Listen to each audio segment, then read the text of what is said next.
Yesterday, we talked about what we need to be doing while we're waiting for the software to be completely developed and ready to go out to our first users. And from that, while we didn't come to a conclusion on the video, right after that video, we talked a little bit more and we really honed in on the two things that will really push us forward in the short term as well as the long term. And also yesterday we had our Ignite class, which is a startup accelerator at UWM, and it helped us expand more into the use case of one of them. So for me, it will be mainly focused on learning further in terms of AI coding, vibe coding, whatever you want to call it, and basically just getting a larger foundation and more depth into understanding the development world, so that eventually when we do get more developers full-time or even a co-founder, we'll have another person, and being me, that understands the language, understands what may look right, what may look wrong, understands the tendencies of maybe like pricing or the right questions to ask. Jack will also get a little bit of that through weekly checkups or multiple times a week, honestly. So for me, it'll be focused on learning to build, so that once we take this out to users, we'll inevitably need to either pivot a little bit or iterate. And in both those cases, we will have to do it fast and do it successfully. Because if it takes us too long to iterate, we're just going to get thrown behind. So that's my focus.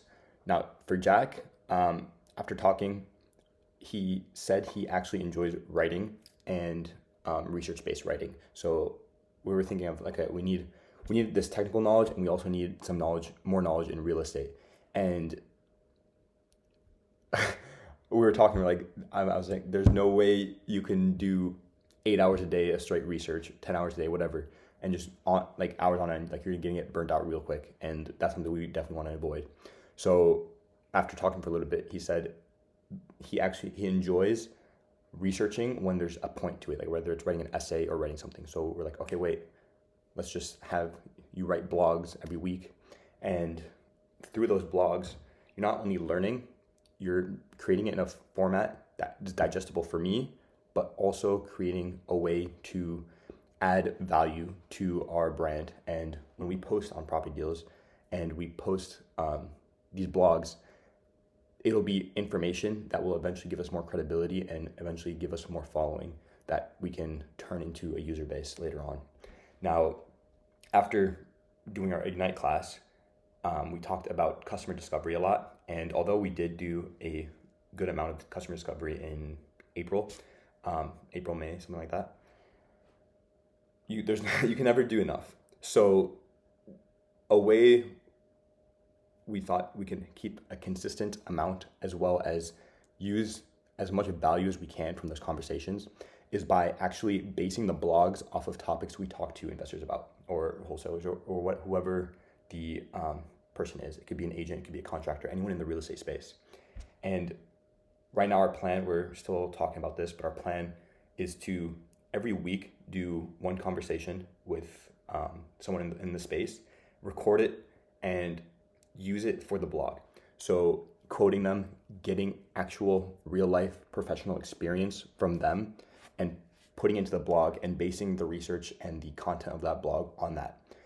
That will not only give us more credibility by having someone in the space, but it will also allow us to tag them or at them or whatever it is on LinkedIn, other social media. So like LinkedIn, it could be a blog, but also cut up into many carousel posts.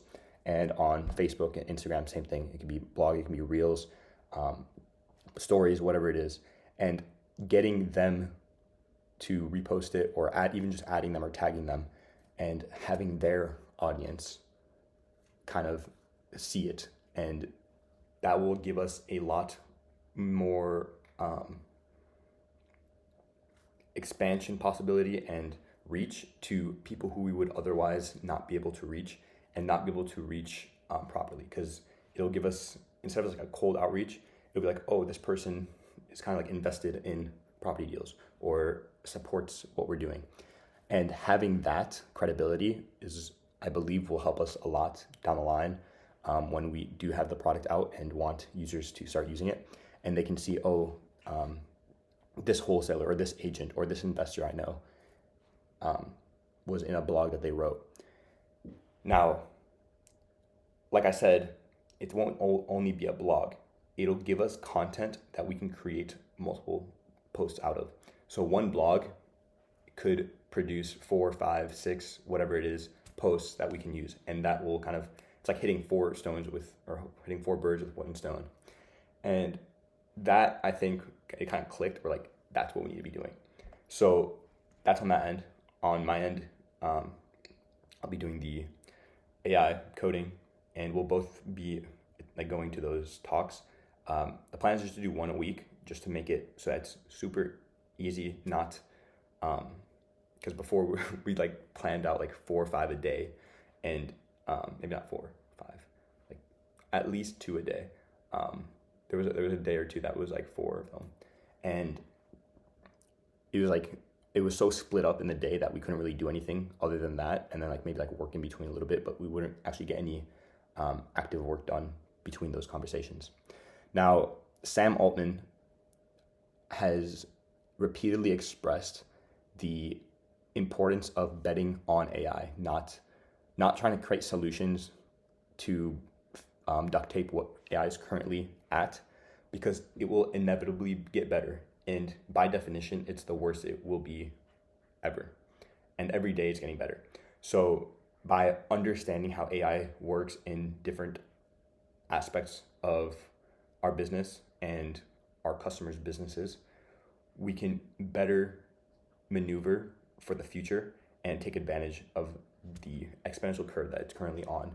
And it's really starting to take off. And we see that, just looking at some things created with AI now versus when we started, which was like not even 6 months ago. Maybe it was 6 months ago.